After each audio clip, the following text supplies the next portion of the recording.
शिक्षक साथियों नमस्कार। एक बार फिर से मेरे YouTube चैनल पर आपका स्वागत है। जैसा कि साथियों प्रेरणा पोर्टल पर इस समय छात्रों के अभिभावकों के बैंक खातों की फीडिंग चल रही है और उसके उपरांत फीडिंग कंप्लीट होने के पश्चात 76 दिन अप्रैल से जून और जुलाई अगस्त और सितंबर से लेकर के फरवरी 2021 तक की तीनों किस्तों की फीडिंग के उपरांत प्रेरणा पोर्टल पर विद्यालय स्तरीय EMDM का उपभोग प्रमाण पत्र कैसे भरें।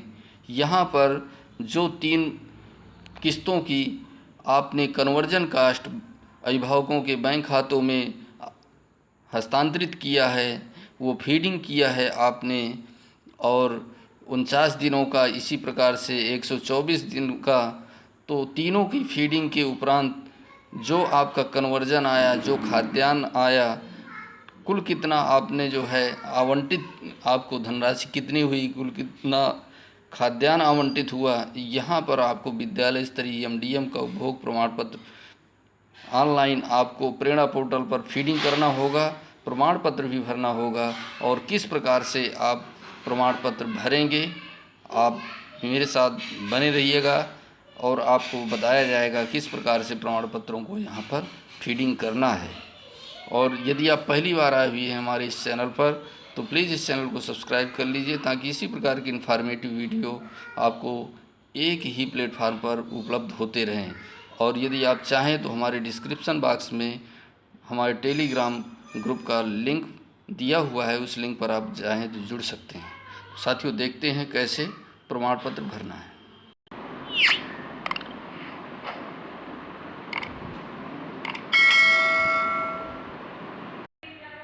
साथियों सबसे पहले क्रोम पर जाएंगे, क्रोम पर सर्च करेंगे prerana.up.in और इसके बाद डाटा फीडिंग पर आएंगे।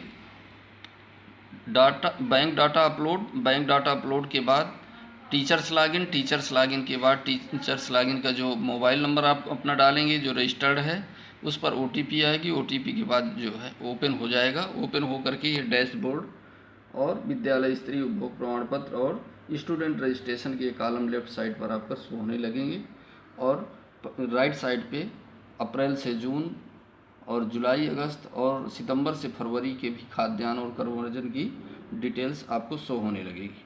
तो इसके उपरांत ये आप देखेंगे कि जब ये आपका साइट ओपन हो जाता है, इसके बाद ये डैशबोर्ड आपका शो करता था, पीछे आप देख रहे हैं डैशबोर्ड से क्लिक करेंगे तो आप जैसे अप्रैल से जून या जुलाई से अगस्त या सितंबर से फरवरी का खाद्यान्न कन्वर्जन की लिस्ट चेक करना है कि कितने बच्चों की फीडिंग हुई है, कितने की शेष है, तो वो डिटेल्स आप यहाँ डैशबोर्ड से जा कर के कर सकते हैं। बैक जाएंगे और वो कंप्लीट होने के बाद विद्यालय स्तरीय उपभोग प्रमाण पत्र देना अनिवार्य है, जो सभी प्रधानाध्यापकों के लिए है।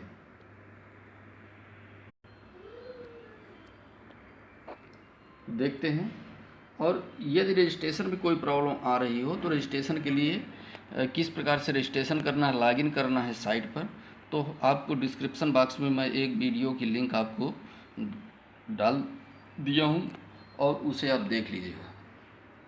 तो इस प्रकार से ये ओपन करेंगे तो यहाँ सबसे ऊपर देख रहे होंगे विद्यालय स्तरीय उपभोग प्रमाण पत्र, वित्तीय वर्ष 2020-21, जिला चित्रकूट, ब्लॉक टाउन, विद्यालय का प्रकार। जिस प्रकार से आपके विद्यालय का नाम यहाँ पर आप ऑटोमेटिक आ जाएगा सिस्टम के द्वारा। अब यहाँ पे देखते हैं हमें फिलअप कैसे करना है। ए सेक्शन में 1 नंबर पर दिनांक 24 मार्च 2020 को उपलब्ध परिवर्तन लागत रुपए में ये धनराशि जो आपको 24 मार्च 2020 को धनराशि उपलब्ध हुई है, आवंटित हुई है, आपके पासबुक एंट्री से आप चेक करेंगे और यहाँ पर वो अमाउंट फिल करेंगे। इसके पश्चात 2 नंबर पे आएंगे, 24 मार्च 2020 को उपलब्ध खाद्यान्न। यहाँ खाद्यान्न जो आवंटित हुआ है कुल कितनी मात्रा में है, यहाँ पर आप फीड करेंगे। इसके पश्चात 3 नंबर पे आकर के वित्तीय वर्ष 2020-21 में परिवर्तन लागत मद में प्राप्त धनराशि।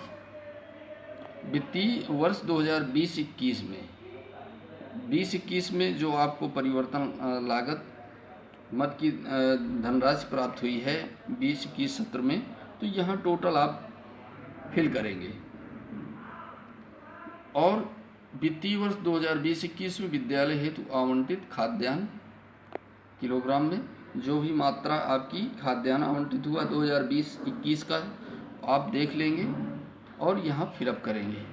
इसके पश्चात कुल धनराशि A+C जो 24 मार्च 2020 को उपलब्ध परिवर्तन लागत आपको प्राप्त हुई थी, और तीसरे नंबर पे C ऑप्शन पे वित्तीय वर्ष 2020-21 परिवर्तन लागत कितनी प्राप्त हुई है, ये दोनों को ऐड करके यहाँ पर फिल कर देंगे कंप्लीट, दोनों को जोड़ देंगे, टोटल कर देंगे A+C कॉलम को।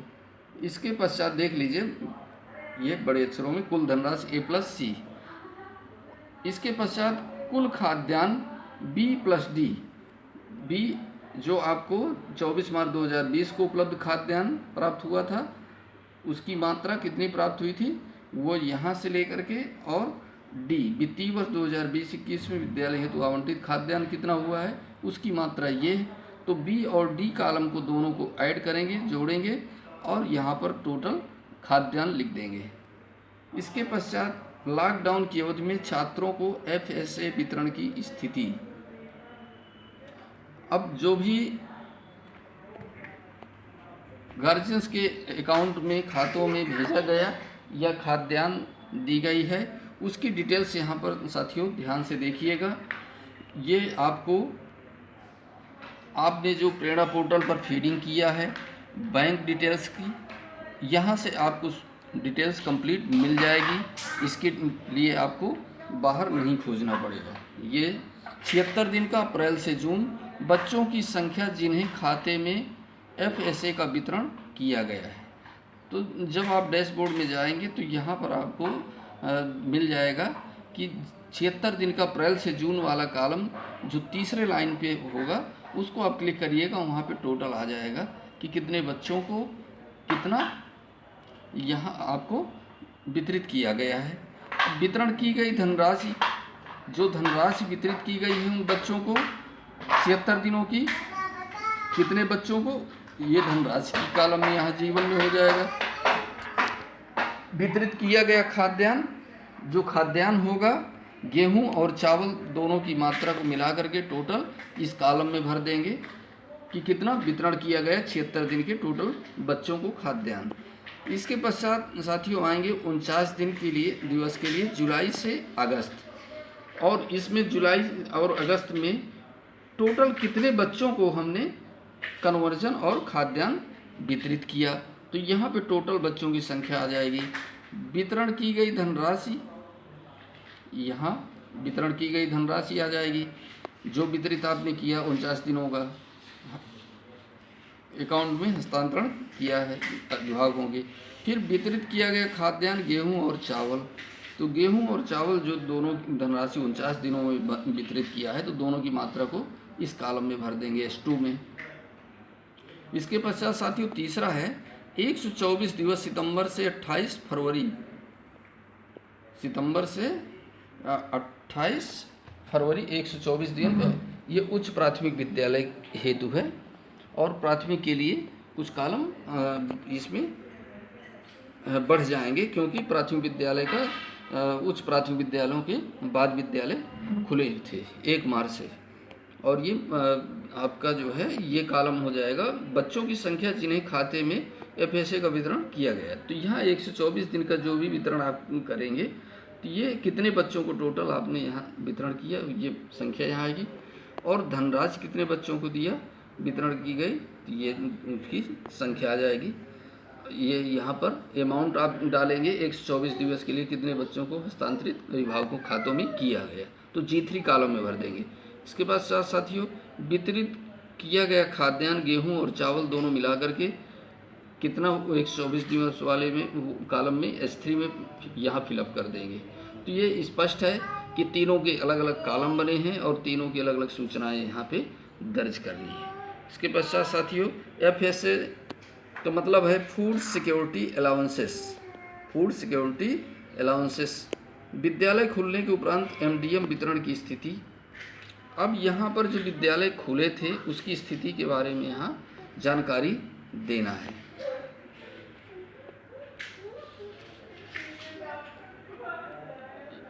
ये आ गए। तो विद्यालय खुलने के उपरांत MDM वितरण की स्थिति। कार्य दिवस 28 दिन आपके जो है उच्च प्राथमिक विद्यालय खोले गए हैं। इसी प्रकार से आपके जब आप अपलोड करेंगे तो जिस विद्यालय के होंगे उसी विद्यालय की सूचना यहाँ पे आपकी आ जाएगी। अगर प्राथमिक विद्यालय के होंगे तो प्राथमिक विद्यालय के कुल कार्य दिवस कितने खुले गए हैं तो वहाँ पे दर्ज हो जाएगा। तो बच्चों की संख्या जिन्हें MDM वितरण किया गया, जो 38 कार्य दिवस विद्यालय खुले विद्यालय, उन दिवसों में MDM वितरण के दौरान कितने बच्चों को खाद्यान्न ये मध्याह्न भोजन दिया गया। तो यहाँ पर उन बच्चों की संख्या डालेंगे, वितरण की गई धनराशि और उन बच्चों को कितने जो है कन्वर्जन कास्ट, उन बच्चों की परिवर्तन लागत कितनी उपभोग हुई, तो यहाँ डालेंगे आपके 1 नंबर L कॉलम में।